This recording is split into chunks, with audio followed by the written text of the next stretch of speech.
Yeah, there's certainly a magical element to it. Like I don't really know for sure, like exactly, except that my desire was strong, to find that kind of love again. Hello, and welcome to the Fuck Suffering Podcast.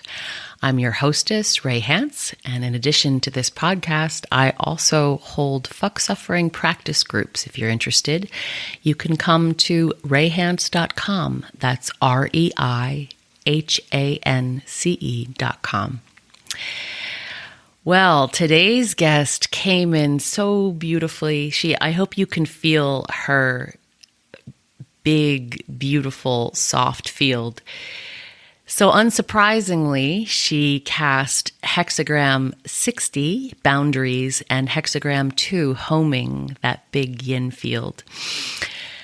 So we talk about boundaries and how challenging it can be to hold boundaries if you come from that big, expansive energy. So we also talk about peace, safety and intimacy, and how that can be hard to navigate, how they seem to cancel each other out. Blame and intimacy, which is another level of challenge. Asking others to love the parts of us that we can't. Mother-daughter power struggles, trusting emotion. And how we love. What is our guest's question for the I Ching this week? How can I repair my relationship with my adult daughter? So what are your questions this morning? So what I wrote after reading your page is, what do I need to know about this newly evolving sense of myself? And the other one is, what is my best approach in communicating with my daughter? Sounds like that first one might encompass the second one. It very well might. I do. I have the sense that I've just, in the last couple of months, I've really been transforming. I've lost a bunch of weight and I've sat on who I am so much of my life. I've just kind of kept myself down. I'm a pretty big, powerful woman. And I kind of learned early on that it wasn't safe to be me. So through my life, I've just kind of unfurled in little ways, and I feel like I'm in this big unfurling right now. Who taught you that? Who taught you that it wasn't safe to be fully my alive? Mother. It was my mother. She was completely competitive with me from the time I was a little girl because my father adored me and stayed home with me because she had to work. And she didn't like that. She wanted to be the one who could stay home. And he wasn't able to find work at the time when I was born. So I had this really close relationship with him. I'm the oldest. And for some reason, she just decided that I was her. She was pretty crazy. She was an alcoholic, and she was, just very damaged very wounded human being, and couldn't recognize it, didn't realize that she was very hurtful to almost everybody who ever came into her space, including her 4 kids. But I was the oldest, and she attacked me the most. What did those attacks look like? She literally tried to kill me once.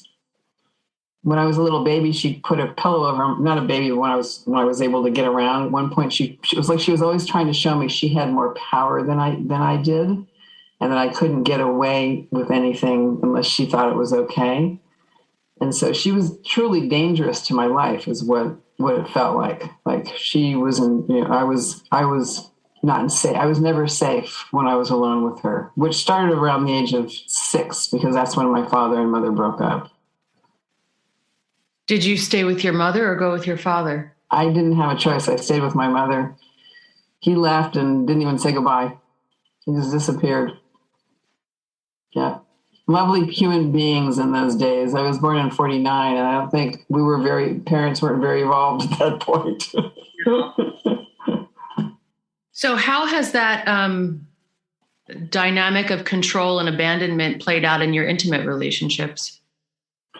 I'm a caregiver, a supporter, a helper. I really perfect that of those abilities. I was the oldest in a very dysfunctional family. I took care of my younger siblings all the time. And as my current husband is 13 years younger than I am, and I'm sure there was a real strong mother-son kind of thing that happened there when we met. Luckily, we've been together for 27 years in May and have this amazing relationship. So at some point in my life, I did enough healing work, enough therapy that I actually was able to show up for a relationship that was really healthy in so many ways. But before that, it was mostly like with my daughter. So currently my daughter's 42 and I have 2 grandkids, and my daughter is a queen. I mean, she really holds her boundaries and just sets her limits all the time and just is very clear about it. Right. And I have been subservient to her. I have this feeling, this sense of myself, you know, how dogs will walk up to one another and they put their little heads down if they want to. I feel like I've lived my life like that, kind of, you know, like I've had my head like this. So much of my life, not all my life, and not every situation that I've been in, for sure, especially around work. I've done really well around my work, but in my personal relationships, I have taken second place almost always. And how did that shift in your marriage? In this marriage? Yeah. I think it's the consistency of love and support that he offered me, and and he came from healthy parents. I mean, they're like really religious Southern Baptist people, but they really loved him. And so even though he kind of rejected their way of life, pretty much didn't want to fall into the belief systems, he was very loved. Not just loved, he was put on a pedestal. He was like the great white hope, you know, because they'd been wanting to have a kid for so long, and then they finally did, and he was just the great white hope for the family. So he feels really entitled and good about himself and strong in who he is.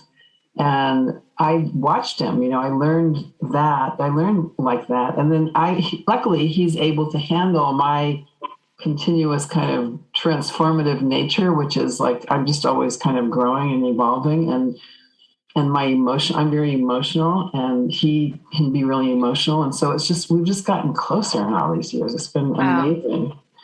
Yeah. But before I met him, there was, you know, the first husband, my daughter's father, was very rational and defined the world kind of like my daughter does. You know, this is how it is. And if we just follow these belief systems, everything's fine. And I was so I didn't know who I was when I met him. And I just took on that way of being because it made more sense than what I came out of. So, am I drifting? Am I sticking to the point? Okay. No, this is drifting is always welcome here. And it's helpful for me to listen to today for my own edification for how like those things shift, like how you could show up for that next relationship wholly as yourself and be seen wholly as yourself and to receive that support for being wholly yourself. That's incredibly beautiful. Well, it was an evolution. It didn't happen right away. In the beginning, I was very much, you know, like this, you know, the caregiver and, you know, allowing him to be first. But he's more. Did that feel like a form of control to you at the time? Like a way to guarantee he'd never leave you? Probably. Oh, yeah. I'm sure that whole stance is a way to get people to care about me. Yeah. It's not a very, it doesn't feel right because they don't really care about you from that. It's like I'm not being me then, right? And so people aren't seeing the deeper me. They're just seeing my very well-evolved ability to take care of them and to love them. Right, and that's not really you loving them either. That's basically you extracting their validation. I'm turning my volume. You know, so it's like, oh, God. Yeah. It just creates, it really keeps intimacy away. Mm-hmm. It really makes intimacy almost impossible. Yeah. So, but through time, because I think part of it was because he was such a stable, loving force that I could rely on and trust. I could open up more and more and show the different parts of myself as he could. You know. How did he show you that trust? We were in a completely monogamous relationship. And we still gave each other a lot of leeway, and he has a lot of women friends, he was always consistent, always there, always very loving, very romantic. Dave's really romantic. And so he always showed up, flowers and telling me how much he loved me and really, really just giving me this incredible love that I hadn't experienced since my dad. I think I could recognize it because of the love of my dad, who, as crazy as he was, still adored me. So there was a resonance, is what I'm guessing now as we're talking.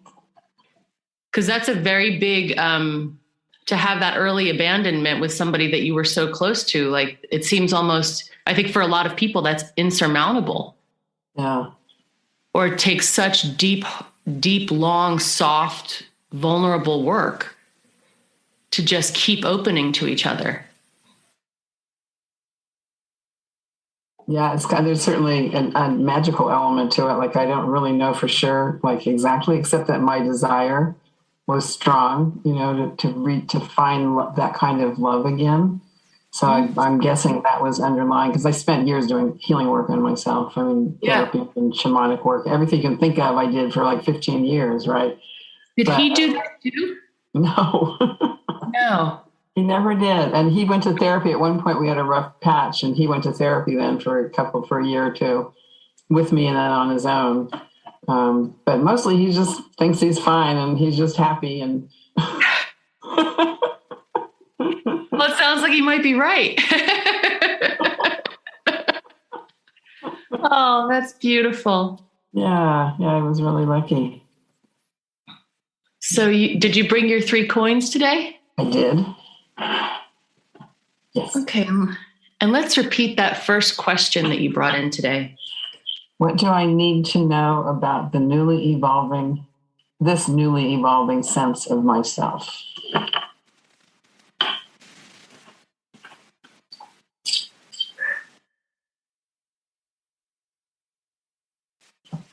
Okay.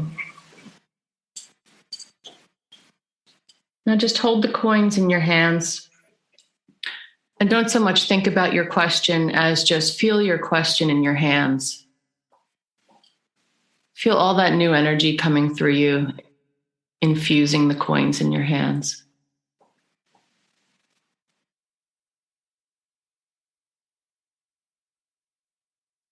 Let all that potential infuse the coins. All that brightness, all that softness that I feel just sitting across from you. That openness, permeability, it's so beautiful.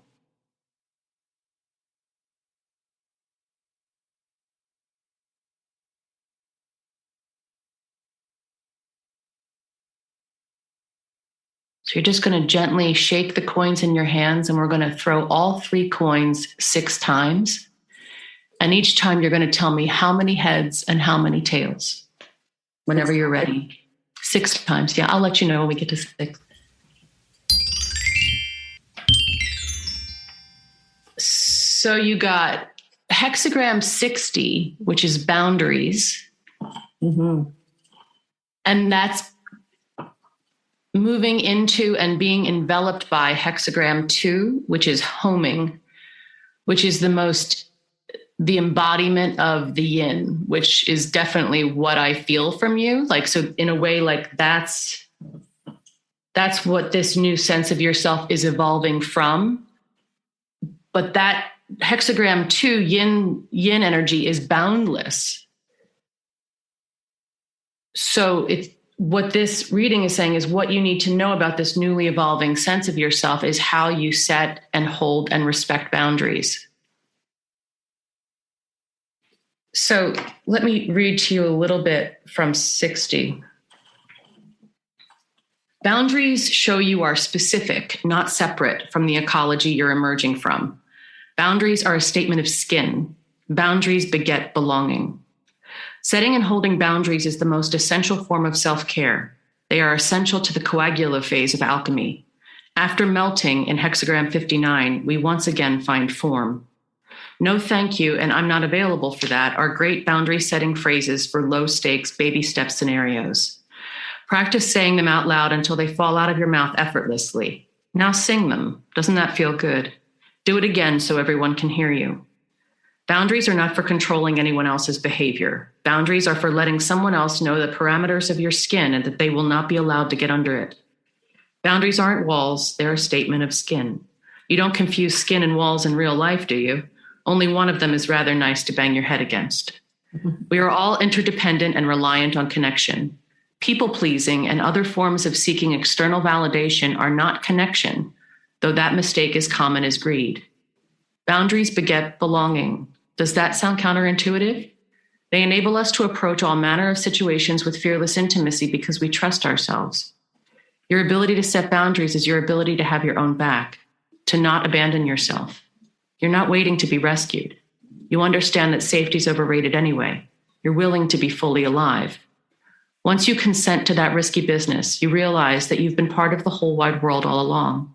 You open to the breeze on your skin. You taste the mushroom. You make like a blade of grass, inseparable. There's more to that, but I want to look at your transforming lines here. You have 3 changing lines. So there's a fair bit of flux as you're respecting and setting your boundaries and responding to other people's sovereign boundaries. So you trust that big yin boundless field. Mm-hmm. It's like you're much more at home in that, and respecting form, respecting this relative world and the way other people are moving into it is where things get more slippery. So line 1, you have changing lines at 1, 2, and 5. 1, the gate is latched. It's not the time to go scampering about. Stay in for now. Maybe do a little weeding, wash the dishes. There's plenty to attend right in your own backyard. And now you have a slightly contradictory line at line 2. The gate is open. It's time for you to go out and attend to your responsibilities. You have things to do. You know what they are. Now go. Serious. It's time. Go. So sometimes when I get those for myself or in a reading for someone else, it's having that discernment to know which is which. Mm-hmm. When is it time to stay in? When is it time to take that backward step? And when is it time to stay forward, move forward? When are you taking the time to replenish in that yin field? And when is it time to move forward into compassionate action moved by that yang energy? So you have your other line is at 5. The trust and affinity that come from having, holding, and respecting sovereign boundaries clarifies new opportunity. Boundaries demonstrate dignity. They show how we remain embodied in assorted conditions. Our capacity for form is commensurate with our ability to have an effect in the world. And I'm curious how that's landing in relationship to your second question about your daughter.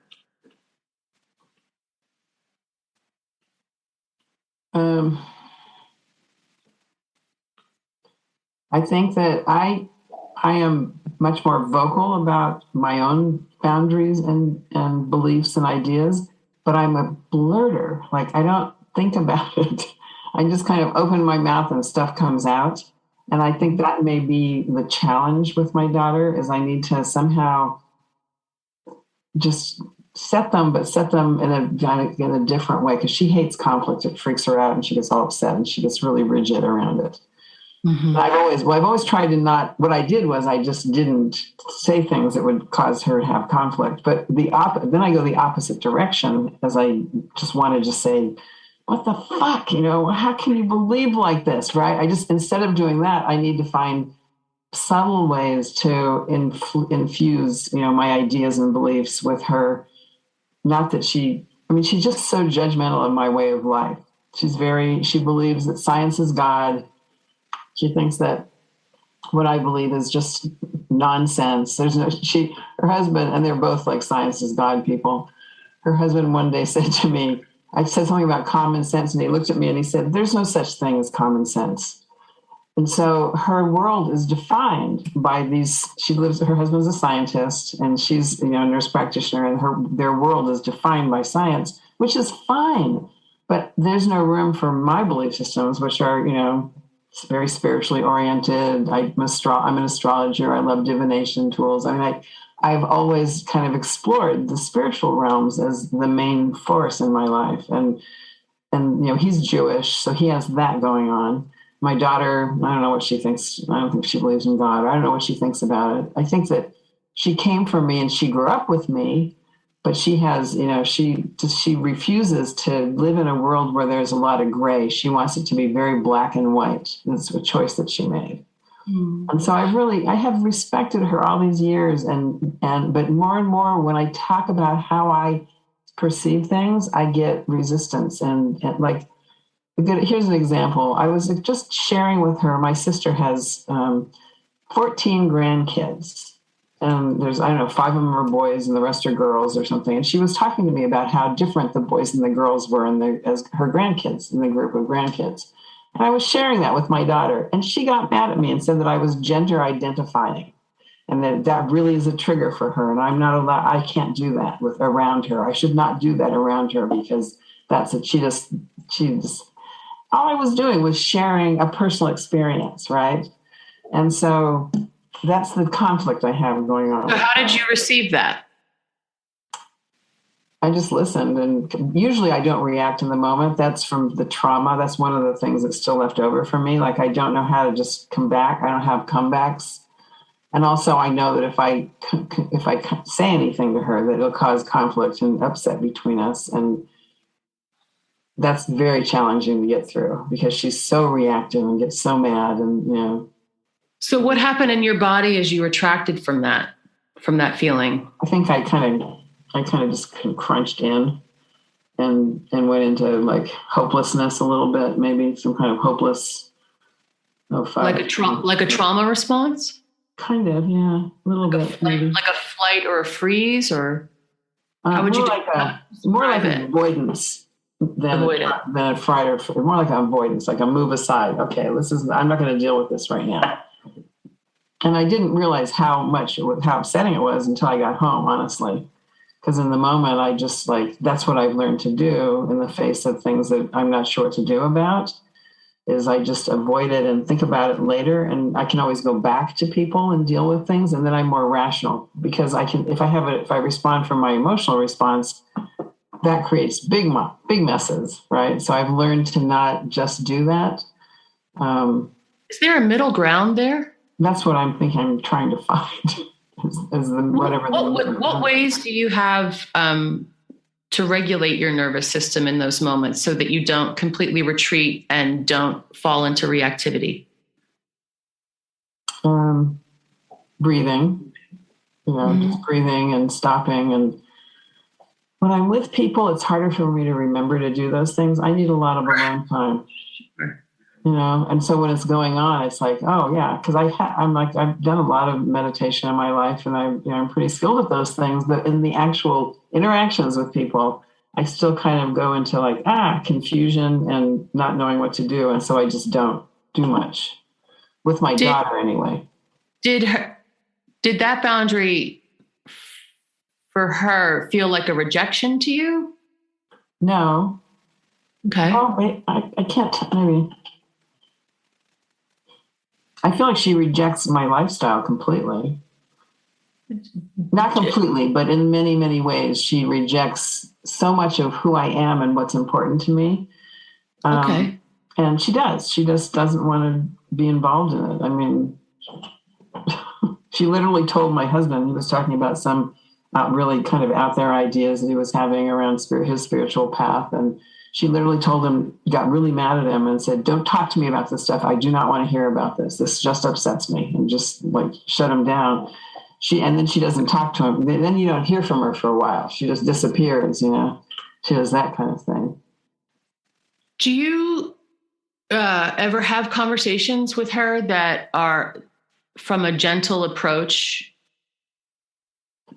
that talk about the vulnerability that you feel around that relationship and the rejection that you're feeling? No, I haven't.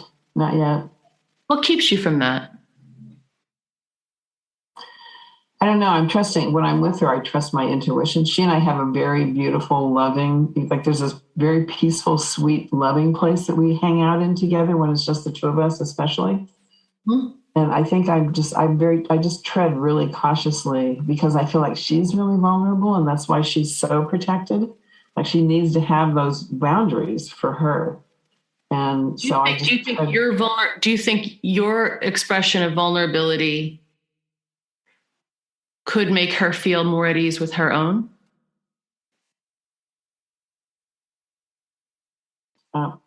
Probably. Maybe. I don't know. Honestly, I don't know. Well, you don't know till you try. Yeah. That's true. But I find sometimes if we can come to people from a tender, vulnerable place and say, I'm feeling rejected. I'm feeling separation between us that doesn't feel good. Is there any way that we can talk about that together?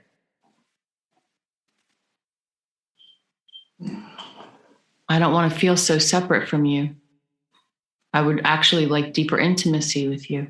Yeah.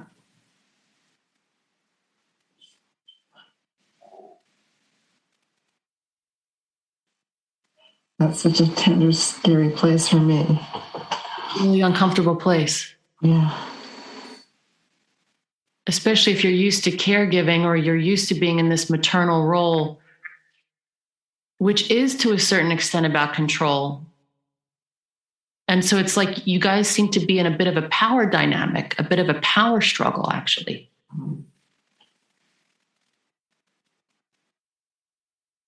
And so that surrender is tender. That surrender is so tender.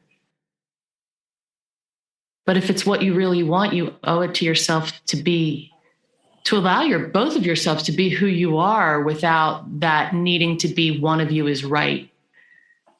And the one who is right wins and the one who loses retracts, because you know that thing about the beach ball, the more you press it underwater, the faster it rises and pops out of the water. And like when we try not to feel something or hold something back in a relationship, it doesn't work. It doesn't work. The power under that submersion just builds and builds and builds until it starts to come out as resentment and does damage. Mm-hmm.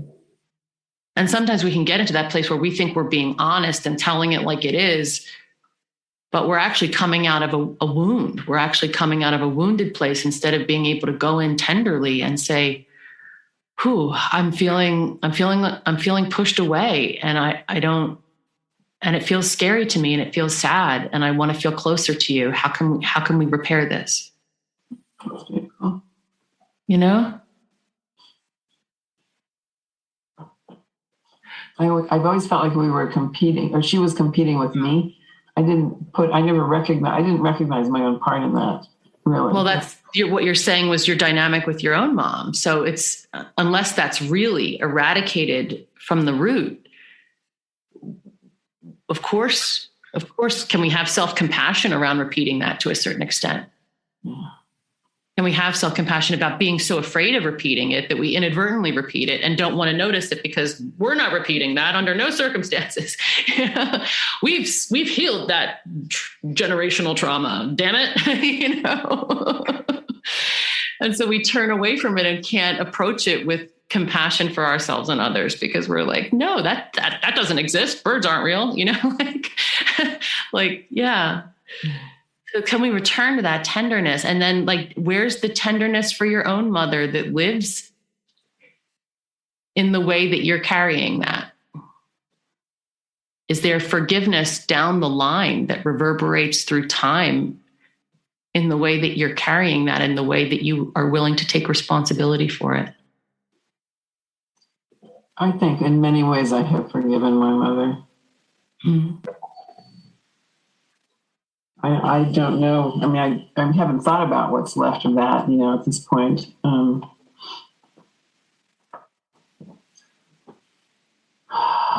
I my work has to do a lot with people who are homeless and addicted to drugs and things like that. You know, it's kind of like I think that's where I've learned to love my mother again, is by working with people who have been life has just been so hard on them.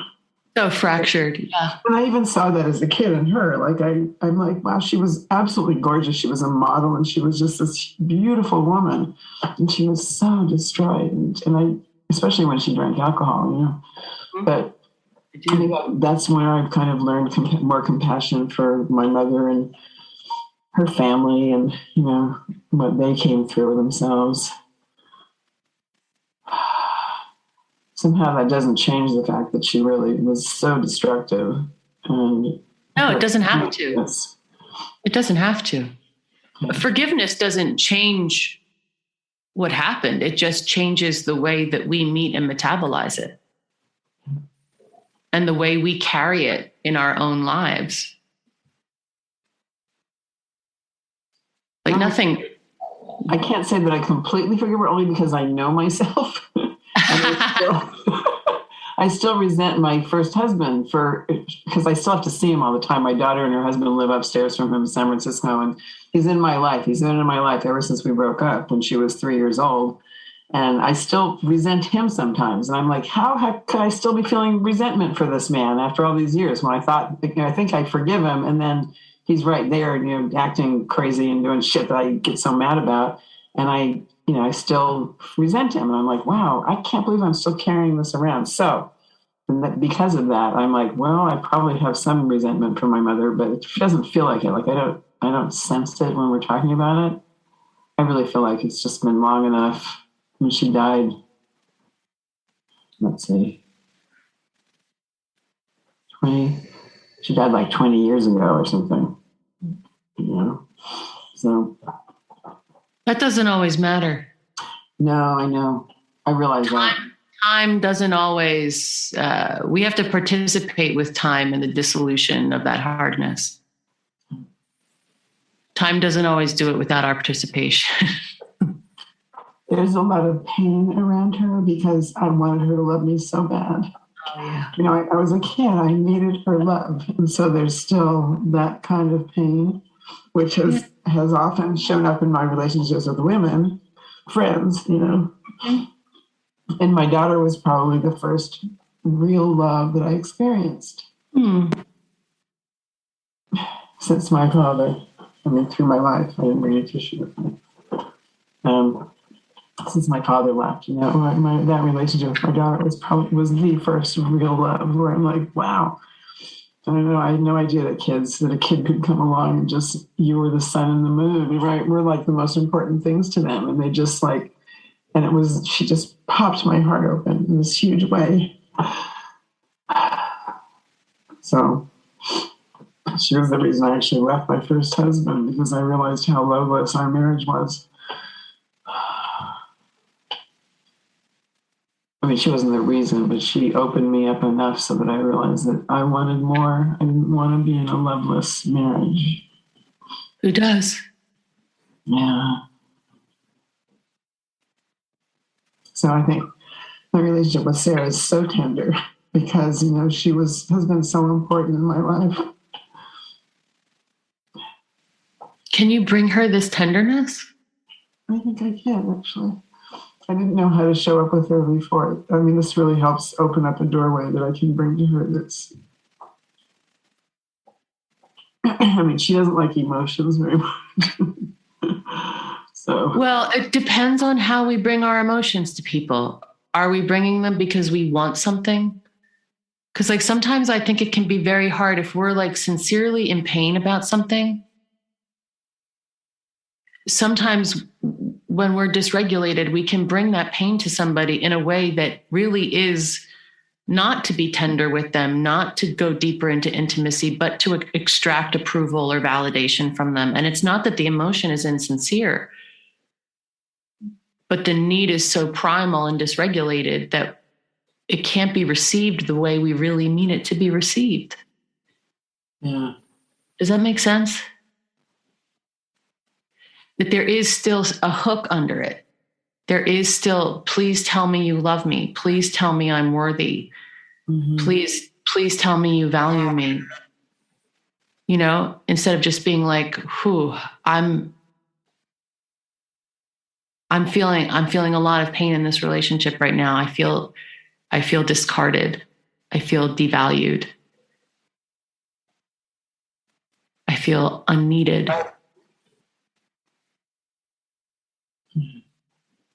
Those are hard things to claim in ourselves. And sometimes we want to throw that part of ourselves that we can't love at somebody else, like a hot potato, hoping that they will catch it and hold it for us because it's too hot for us to hold ourselves.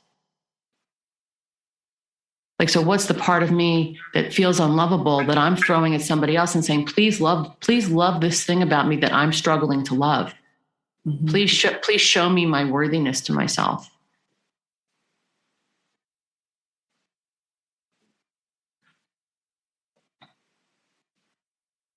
But like that extraction of safety is a real barrier to intimacy.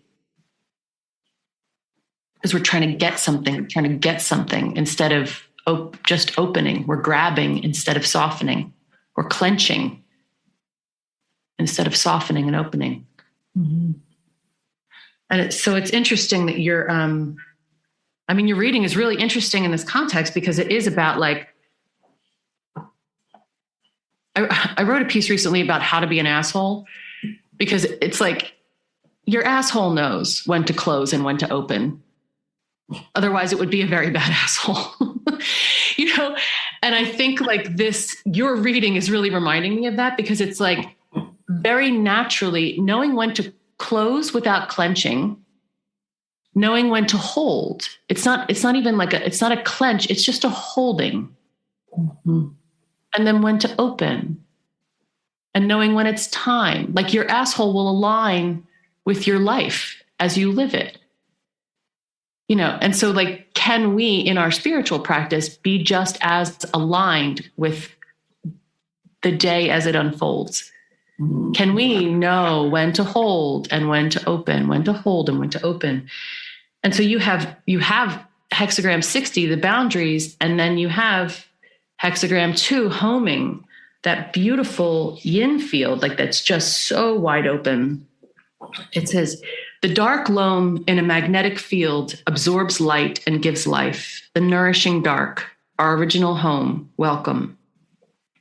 Nothing impedes homing. Open lines all the way down, nature's birth canal. We're pushed through, sticky and wet, over and over again. Concupiscent fingers on assorted skins, lick them, taste dirt, your gut craves it. Receive the magnetic homing signal. It's being transmitted constantly. It can't be seen, but can always be felt. Attune to it, amplify it, let it permeate and dissolve you. So you have this really interesting thing between boundlessness and form. And if you've done a lot of shamanic work and have a long spiritual practice, you'll understand that middle way between boundlessness and form is the skill of the path. Mm-hmm. And it's like, that's what you're being called to here, to be extra discerning about when you are boundless and when you take form and are emitted among the forms of others.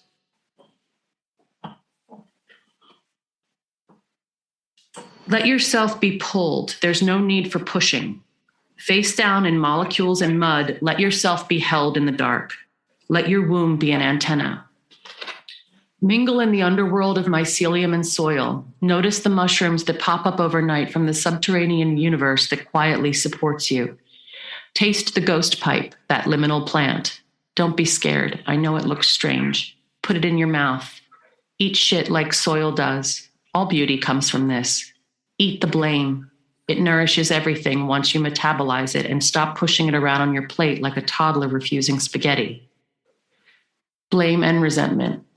How can you eat the blame and clear it from the plate so you can see what's really there? Homing is the moon swelling in your womb, connecting your body and the world, pulsing blood and brine together. Your pussy is the portal of birth and death, connected to all that is all the time, even when you don't notice. You create and shed the possibility of new life with every lunar cycle. It smells, its pains, its stains, its truth. Feminine embodiments are pretty used to standing at the portal of birth and death. We embody the cycle of surrender, whether we like it or not. Compost and creation, not comfortable, not optional. No enlightenment without endarkenment, says Joan Sutherland Roshi. Don't mistake composting for depression. When you let go of productivity, you are produced by life itself. Release your goals and preferences. Rest is fertile. Lie down and listen. Soften. Are there stones in you underground? Stones seem solid, but freely offer their coagulated stardust to trees who can only feed so much on light. Even a stone opens to receive the fingering of rootlets hungry for minerals, like she's been waiting her whole life for this, to be opened like that, touched there, used. So there's a little bit more to that, but I think there's, how's that landing for you? Beautifully. I mean, I love that world. Like, I feel really safe and just on my own. Like, I love being in my own body and just being a part of nature. And it's more than I've ever felt before in my life. I mean, it's really new to be this comfortable, just enjoying just being in my own cycles and feeling that sense of just the movement and everything seems to be changing a lot lately, for sure, around me. But there's this constant I just come home and I feel very at peace.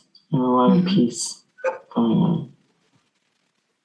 Yeah, so that's the hexagram that's enveloping this boundaries piece. Yeah.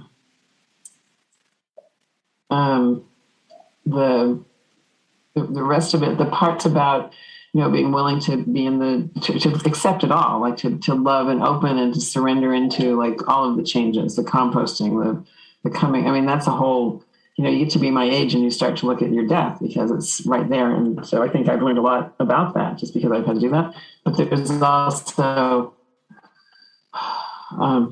honestly, it felt a little intellectual to me. Like I couldn't quite, because I was listening in a kind of a altered state to you. I felt like I missed something, and I'm not sure why I have that feeling, but I felt like I missed a real understanding somewhere.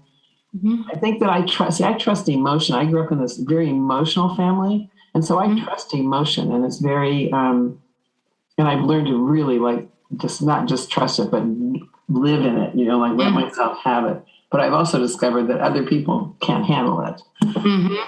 And no, that's the boundlessness and boundaries, boundlessness and form. Yeah. So I think I'm actually new at this, bringing it into the world.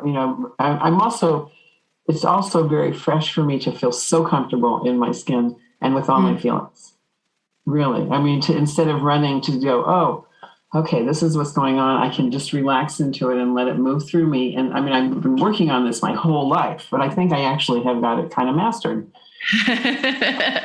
Nice work. Congratulations. That is no small thing. No, it's not. And it's been such an intensity inside of me. I mean, I live an incredible roller coaster of emotion, right? But the world is so heady and intellectual, and I'm very smart, and I do a lot of things intellectually, and I love my mind, but I get confused, because I can't tell if it's truthful or not. I can't tell what's real out there if I just use my head. I can totally. Absolutely. I think I couldn't agree with you more. And I don't understand people either. Then I feel so different from a lot of people because they don't. Anyway, it's confusing. The whole being in relationships with people is confusing to me a lot of the time, and how to show up with my truth and receive from people. I mean, I have good friends, but honestly, still have a few friends who I'm more the caregiver, and I've tried to move away from that more and more over time, and set boundaries with that and not be so willing. But I fall into how does it look? How does it look when you set that boundary? Sometimes I just take distance. Do you say anything? And I often don't say anything.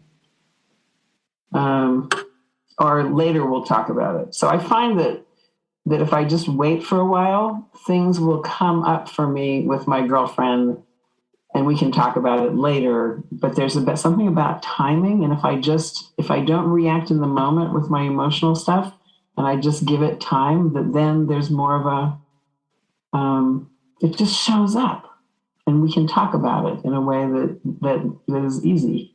That's one girlfriend that I have who's been in a really needy place for a while now. And it hasn't always been that kind of relationship. But so if you know me, just a little aside, if you know me and you walk up to me on this, like a briar patch or a co-op or something like that, you will talk to me about the deepest, darkest pain that you have. That happens to me constantly. And I will be present. You do embody that yin field.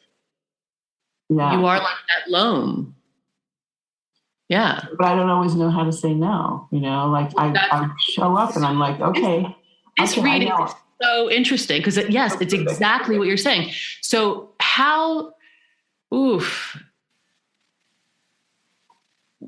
so what stands between you and setting boundaries in the moment? Because so your question is, what do I know about this newly evolving sense of myself? Could it be that this newly evolving sense of yourself has better boundaries? That is literally the hexagram you've cast. Yeah. So that you can respect your capacity to be so boundless and to be so generous and receptive, and you're generous in your receptivity and have boundaries. And so that you're not needing your daughter to validate you, and so that she can receive you too. Mm-hmm. That you're not coming at her with any hooks, so she can open to you, because you're not going to you're not going to require the maternal validation from her, because you already know that's who you are. And you can embody that even with her, where you have that deeper, more primal need for that reassurance from her, mm-hmm. but come at it in a way that has no hooks and just has that vulnerability and that ability to say, I'm feeling this separation between us that feels sad to me. I mean, using the simplest words possible. Mm-hmm. No, I like this. This is very right on for me. It feels so helpful it feels like the unknown, like I'm in the unknown about this. I'm just learning, like I'm a little kid who's learning about how to, when I be there when I want to be, but move away, and also how to talk about what's going on. So the way you're describing it with that vulnerable languaging helps a lot. Because I didn't really know what to do. That's how it felt. Like I don't really know how to talk about this stuff. So I just won't, I'll just walk away and go take time for myself and think about it, or work on it or something, or just be with it or not do anything about it. I think that's why these changing lines that are connecting hexagram 60 and hexagram 2 are so useful in response to your question, because it is, when is the gate latched? Mm-hmm. When is the gate open? When is it not the time to go scampering about? And when is it time for you to go out and attend to your responsibilities? Mm-hmm. Like, when is it time to open? When is it time to close? And this line 5 is usually like the manifestation of the lesson of the hexagram. So I want to read it again to you to see please, because I missed that somehow. Yeah. The trust and affinity that arise from having, holding, and respecting sovereign boundaries clarifies new opportunity. Boundaries demonstrate dignity. They show how we remain embodied in assorted conditions. Our capacity for form, boundaries, is commensurate with our ability to have an effect in the world. And in our relationships. Mm-hmm. Like, boundaries beget belonging. They beget belonging. It's sometimes people confuse them with walls or confuse them as hooks to like change somebody else's behavior. And that's just not what they are. Yeah. They're just this declaration of our own skin. And that skin can still be touched. if your daughter pokes back at you, being able to say, oh, ouch, that hurt. That hurt. Mm-hmm. Not you hurt me. Not it's your fault. No blame or resentment. But yeah, like this thing of eating the blame, I think is really helpful too, because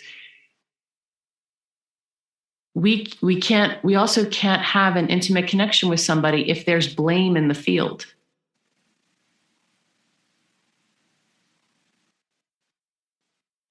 So even this, like, she thinks science is God, whatever, like that's checking yourself for, is there still judgment? Is there judgment under there about her husband? Is there judgment in there about her beliefs? Is there judgment in there about how they're living their lives? Like, can you be honest with yourself about that? Can you check in with your sense of rightness and find the softness around it? Mm-hmm. And like, not dishonor your own truth, not dishonor your knowing, but to hold your knowing with so much trust that you can also hold it with softness. Mm-hmm. But it's also permeable because you know what's true and what's not. You don't have to defend it. Does that make sense? Mm-hmm.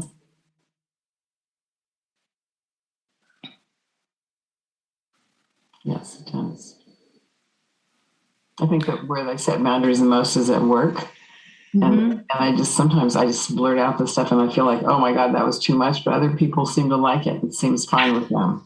Right. Well, if you're working with in an addiction situation, you are definitely going to need to have some boundaries. So how do you set them at work? How do you set them at work? I don't work in addiction. I don't work specifically in addiction situations. I'm a nurse and I do home visits with moms and new babies who are high risk. So some of those moms have addiction issues and some of them have been homeless. That's who I work with. Some of them have been raised in horrible, horrible lives themselves, and then they're trying to parent. It's a great role. I love it. And I only do it 2 days a week now. So it's perfect. I've boundaried away from that, Wow. At work, they would say I have great boundaries. At work, they would say I'm really good at boundaries. It's a place where I can do that because I'm not as concerned, I think, about feeling lower stakes. Sure. It's not as intimate as your relationship with your daughter, which is like really charged, obviously. Yeah. And part of your identity as a mother.